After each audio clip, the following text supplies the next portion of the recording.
this screencast, we're going to walk quickly through the GCD program and see if we can understand better how it works. I'm going to load it from the example, and I'm going to take in the assembly window so I can actually see what it looks like. I'll load from memory, disassemble it, and now I can see the code over here in this window.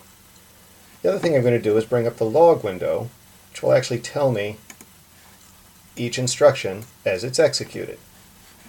So with that, let's see if we can figure out what's going on with this program. The other thing I can do is I can toggle between binary and regular numbers here. Binary is very handy to figure out what an instruction is, but if I'm looking for data, I may find it easier to read in decimal.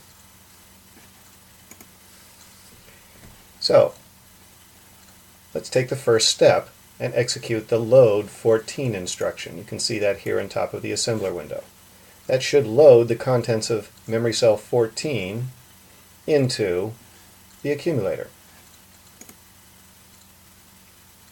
And sure enough, it did. You'll notice in the log window, it shows us that action, the instruction address, the instruction itself, and the current contents of the accumulator. Let's run the next instruction, sub 15. This subtracts the contents of 15, or 24, from the accumulator, leaving with -6. The next instruction is a jump 0 instruction. It's only going to jump if indeed the result in the accumulator is 0. So this instruction should just continue on. Sure enough, we're now at location 3, which is a jump of negative instruction. What's in the accumulator is negative, so we should see this jump down to location 6. Watch the program counter arrow over here as we execute this jump instruction. There it is, now ready to execute instruction in memory location 6, which is a load 15. We'll load 15, contents of 15, into the accumulator, and the next instruction subtracts 14 from it. It's actually exactly the same subtraction, but in the opposite order. Load 14, subtract 15 gave us -6. We didn't like a negative result, so instead we redid it by loading 15 and subtracting 14, leaving with a +6. We're now going to replace the large number in 15 with this new result. That's Euclid's algorithm, which you may have learned about way back in 9th grade. And sure enough, we've replaced that large number down here in location 15.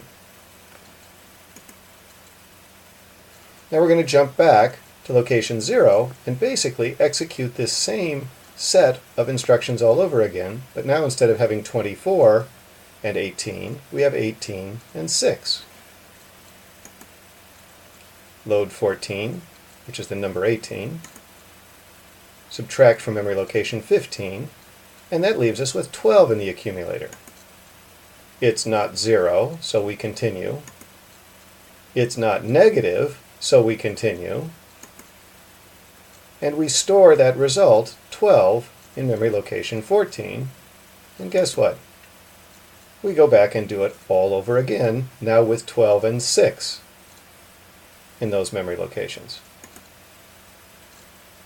Load 12 from location 14. Subtract 6 from location 15, and we're left with 6 in the accumulator. It's not 0. It's not negative. So we store that in location 14 and jump back for another bite of the apple. Load the 6 from memory location 14. Load the subtract 15, which is also a 6, and that leaves us with 0 in the accumulator. Jump 0 now will happen, and we'll jump to memory location 10, which is the stop, and the program is over. So we're left with the GCD in those two memory locations, 14 and 15, and actually as a result, byproduct of the computation, it's also left up here in the temp register inside the CPU.